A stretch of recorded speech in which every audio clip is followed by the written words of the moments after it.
Sir visionary అంటేనే గుర్తొచ్చేది చంద్రబాబు నాయుడు చెప్తారు, పదే పదే చెప్తారు కొంతమంది నాయకులు కానీ టీడీపీ వాళ్ళు కానీ. దానికి ఉదాహరణే తెలంగాణ డెవలప్మెంట్ అంటారు, హైదరాబాద్ అభివృద్ధి చేసామంటారు. దానిలో భాగంగానే ఆంధ్రప్రదేశ్కు డెవలప్ చేస్తారు విజనరీ నాయకుడు అనేది పదే పదే చెప్తారు. కూటమి నాయకులు ఏం చెప్తారు మీరు? ఒక పక్క కేసీఆర్ గారు ఏమో తెలంగాణలో సెక్రటరీ కట్టారు 750 కోట్లు, ఆంధ్రప్రదేశ్లో 2014 నుంచి 19 వరకు చంద్రబాబు నాయుడు చేసిన డెవలప్మెంట్ ఏంటి చెప్పండి? అమరావతిని ఏం చేశాడు 14 నుంచి 19 వరకు? 19 నుంచి 24 వరకు సరే జగన్మోహన్ రెడ్డి డిస్ట్రాయ్ చేశాడు. 5 ఏళ్ళు మీరు చేసింది ఏంటి? ఇప్పుడు ఈ 18 నెలల కాలంలో మీరు చేసింది ఏంటి? పట్టుమని 10,000 మందికి ఉపాధి తీసుకొచ్చే ఒక కంపెనీ ఉందా ఆంధ్రప్రదేశ్లో, అమరావతిలో? అబ్బా బాగుంది బిల్డింగ్ అని చెప్పుకోవడానికి ఒక బిల్డింగ్ ఉందా? 2014 నుంచి హైకోర్టుకి సెక్రటేరియట్కి వెళ్ళటానికి కరకట్ట మీద నుంచి వెళ్ళే ఒక వంతెన ఉంటుంది, చిన్న వంతెన. వెళ్ళే వెహికల్ అట్టే రావాలి, వచ్చే వెహికల్ అట్టే రావాలి. ఎత్తిపోతల పథకం దగ్గర 2. ఈ వెహికల్ ఏదైనా అటు నుంచి ఒకటి కనుక ఎంటర్ అయిందంటే బ్రిడ్జ్లోకి ఇక్కడ వెహికల్స్ అన్ని ఆగిపోవాలి. ఇక్కడ ఒక కానిస్టేబుల్ పెట్టారు, ఇక్కడ ఒక కానిస్టేబుల్ పెట్టారు, ఇద్దరు కానిస్టేబుల్ పెట్టారు. కానీ వెళ్ళటానికి ఒక వంతెన, రావడానికి ఒక వంతెన కట్టుకుందామన్న ఆలోచన కూడా రాలే వాళ్ళకి. వీళ్ళ అమరావతిని బిల్డ్ చేసేది వీళ్ళ సార్, ఈ చంద్రబాబు నాయుడు అమరావతిని బిల్డ్ చేసేది.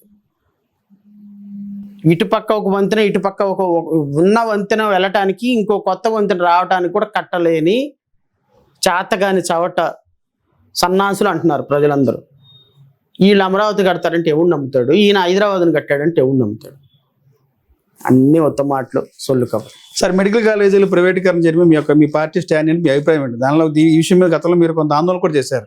అసలు మెడికల్ కాలేజీ పీపీపీ అనేది ప్రతిపక్షాలకు కానీ ఎవరికి అర్థం కాని విషయం. అది పీపీపీకి ఇస్తేనే, ప్రైవేటు చేస్తేనే పేదవాడికి మెరుగైన వైద్యం అందుద్ది, మెరుగైన విద్యా వ్యవస్థ అని చెప్పేది టీడీపీ చెప్పుద్ది. మీరేమో పక్క ఉద్యమం చేశారు, మీతో పాటుగా వైఎస్ఆర్సీపీ కూడా ఉద్యమం చేస్తుంది. పీపీపీ మోడల్లో అత్యంత తీవ్రంగా నష్టపోయేది రిజర్వేషన్ ఇన్ఛార్జ్లు అండి. మీకు simple logic, PPP private public partnership. Private అన్న పదం ఉంది అంటేనే బై డిఫాల్ట్ ప్రైవేటు వ్యక్తుల యాజమాన్యాలు చేతుల్లో కాలేజీలు ఉంటాయి. ప్రైవేట్ వ్యక్తుల యాజమాన్యాల చేతుల్లో కాలేజీలు ఎప్పుడైతే ఉంటాయో అడ్మిషన్ ప్రక్రియ కంప్లీట్గా ప్రైవేట్ వ్యక్తుల యొక్క చేతుల్లో ఉంటుంది. అడ్మిషన్స్ అంటే మెడికల్ కాలేజీలో 200 సీట్లు ఉంటే అందులో 50% కాలేజీ యాజమాన్యాలు వాళ్ళ సీట్లు ఫిల్ చేసుకుంటాయి. ప్రభుత్వ మెడికల్ కాలేజీలు అయితే 100కి 100 సీట్లు ఫిల్ చేస్తారు ప్రభుత్వమే. ఇక్కడ అర్థమైపోతుంది 50 సీట్లు నువ్వు అమ్ముకోవచ్చు, 50 సీట్లు ఫిల్ చేసుకోవాలి మెరిట్స్ తోటి. 50 సీట్లు అమ్ముకోవడం అంటే సీటుకి 2 కోట్లు, 50 సీట్లు 200 కోట్లు. ఎవ్రీ ఇయర్ అడ్మిషన్స్లో 200 కోట్లు సంపాదించుకుంటుంది యాజమాన్యం. 2 కోట్లు పెట్టి ఏ సామాన్యుడు కొనగలడా?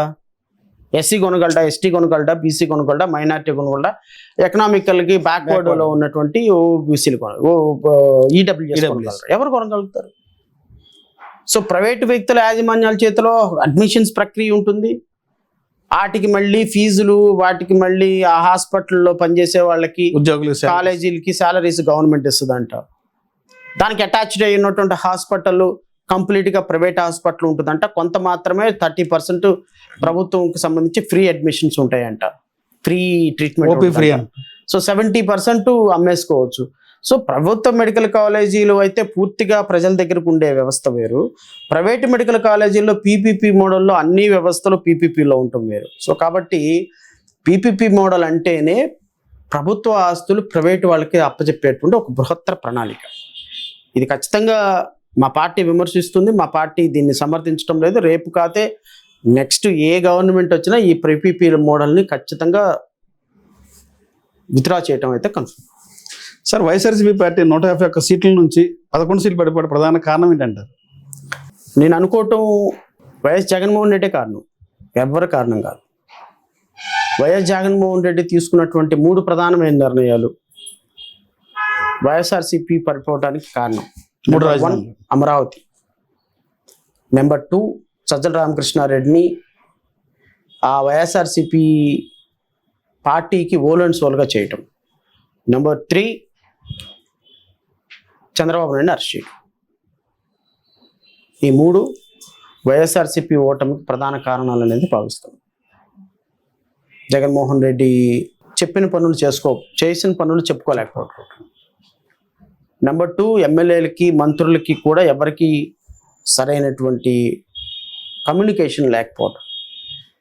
ఒక ప్రైవేట్ లిమిటెడ్ కంపెనీ లాగా పార్టీని నడిపాడు. కరెక్ట్ కాదు ఇది.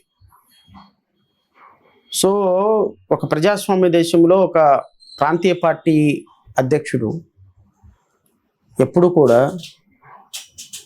ప్రజలతోటి పార్టీ నాయకులతోటే మమేకమై ఉండాలి. ఆ విషయంలో జగన్మోహన్ రెడ్డి కొంచెం వెనకబడి ఉన్నాడేమో. ఆయన ఓటమికి ప్రధాన కారణం అదేనేమో అని నేను. సార్, జేబీ పార్టీ స్టార్ట్ చేసిన దగ్గర నుంచి ఇప్పుడు దాదాపు 4-5 సంవత్సరాలు అవుతుంది. 2022. ఎస్. ఈ జర్నీలో పార్టీ డెవలప్మెంట్ ఎలా ఉంది, సంస్థాగతంగా ఎలా ఉంది, పార్టీ యొక్క గ్రౌండ్ లెవెల్ ఎలా ఉంది? నేను అనుకున్న స్థాయిలో అయితే 175 నియోజకవర్గాలు మీ స్ట్రక్చర్ ఏంటి, పార్టీ స్ట్రక్చర్ ఏంటి? నేను అనుకున్న స్థాయిలో అయితే మాత్రం పార్టీ డెవలప్మెంట్ లేదు. నేను ఊహించిన స్థాయిలో లేదు. ఎందుకు లేదు అంటే దీనికి ప్రధానమైనటువంటి కారణం ఆర్థిక ఇబ్బందులు. పార్టీ నడవటానికి మేజర్గా కావాల్సింది సోర్సెస్. సో సోర్సెస్ లేకపోవటానికి ఒక ప్రధానమైన కారణం ఏంటి అంటే మనం నిజాయితీగా ఉండటం, ఏ పార్టీకి కొమ్ము కాయకపోవటం. బట్ అలాగని చెప్పేసి పార్టీ పూర్తిగా లేకుండా పోయిందో లేకపోతే అని నేనైతే అన్నాను. అంటే మీ ఉనికి కోసమే పార్టీ పెట్టారనేది కొంత ఆరోపణ. ఎవడైనా ఉనికి కోసమే పెడతాడు. మీరు ఎందుకు ఛానల్ పెట్టారు? మీరు ఎందుకు పెట్టారు ఛానల్? ఉనికి కోసం కదా ఏంటి? వైఎస్ జగన్మోహన్ రెడ్డి పార్టీ ఎందుకు పెట్టాడు? ఉనికి కోసం కదా ఏంటి?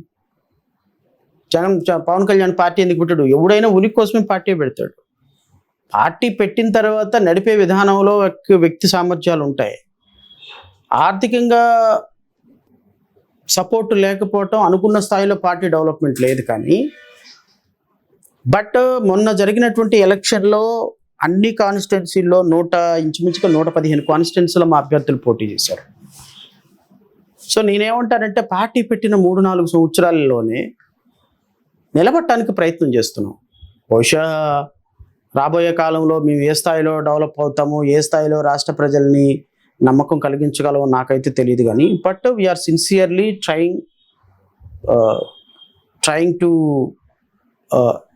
అప్రిషియేట్ పీపుల్స్ పర్సెప్షన్స్ అండ్ ప్రభుత్వ విధానాల పట్ల కూడా మేము క్వశ్చన్ చేసే విధానంలో ప్రజల్ని భాగస్వామ్యులు చేస్తున్నాం. బట్ మాకున్నటువంటి లిమిటెడ్ రిసోర్సెస్లో we are trying our level best to get away all these difficulties. నేనైతే భవిష్యత్తులో ఖచ్చితంగా మా పార్టీ రాష్ట్రంలో అధికారంలో భాగస్వామి ఖచ్చితంగా అవుతుంది ఒక పార్టీలో, లేదా పార్టీ అధికారం సాధించే రోజులైతే ఖచ్చితంగా ఉన్నాయి. ఎందుకంటే నేను ఆప్టమిస్టిక్గా ఏది కూడా ఏ పార్టీతో కలిసి ప్రయాణం చేసే పరిస్థితుంది భవిష్యత్తులో అధికారంలో రావడానికి? Options are open. ఎందుకంటే అది ఏ పార్టీ రాజకీయంగా ఇప్పుడు మేము కోరుకునేది ఏంటి అంటే నిమ్న జాతుల యొక్క రైట్స్ ప్రొటెక్ట్ చేయబడాలి. నిమ్న జాతుల రైట్స్ ప్రొటెక్ట్ చేయాలంటే ప్రాతినిధ్యం మాకు అవసరం అసెంబ్లీలో. సో ప్రాతినిధ్యం ఎక్కడైతే రీజనబుల్గా దొరుకుతుందో, ప్రాతినిధ్యం ఏ పార్టీ అయితే రీజనబుల్గా ఇవ్వగలుగుతుందో, సో రేపొద్దున వైఎస్ఆర్సీపీతో కలిసి ప్రయాణం చేయొచ్చు. What is wrong in that? లేకపోతే ఇంకొక పార్టీతో కలిసి ప్రయాణం చేయొచ్చు. Options are open. ఆ సందర్భంలో బట్టి ఆలోచన చేస్తాం. కానీ ప్రజల కోసం, ప్రజా సమస్యల్ని అసెంబ్లీలో ప్రశ్నించడం కోసం ఏ పార్టీతో కలిసి పనిచేయటానికైనా, ఏ పార్టీ డోర్లు ఓపెన్ చేయడానికైనా కూడా నేనైతే వెనకాడు. కాంశీరామ్ గారి సిద్ధాంతం ఉన్నది. ఆయన ఏమంటాడు, అసెంబ్లీలోకి పార్లమెంట్లోకి నడిచెళ్ళటానికి కుక్క వస్తే కుక్క ఎక్కుతాను, గాడిద వస్తే గాడిద ఎక్కుతాను, గుర్రం వస్తే గుర్రం ఎక్కుతాను. అంత అద్భుతమైన కొటేషన్ అది. సో అసెంబ్లీలోకి నేను వెళ్ళాలి, మా పార్టీ వెళ్ళాలి అనే సందర్భంలో నేను ఏ ఒక్క ఆపర్చునిటీని కూడా వదిలేసుకోరు. సో కాబట్టి జై Bhimrao Bharat party, JBP party రేపు ఏ విధంగా ఉండబోతుంది అంటే కష్టపడుతున్నాం. ఇంచుమించుగా 15-16 జిల్లాల్లో నాయకత్వం బాగానే ఉంది, ఇంకా కష్టపడుతున్నారు. కానీ అనుకున్న స్థాయిలో లేదు. అదైతే మాత్రం యాక్సెప్ట్ చేయాలి. బట్ ఆర్థిక ఇబ్బందులు ఇవన్నీ ఓవర్కమ్ అయిన తర్వాత ఖచ్చితంగా రాష్ట్రంలో ఒక బలమైన శక్తిగా ఎదుగుతామన్న నమ్మకం అయితే నాకు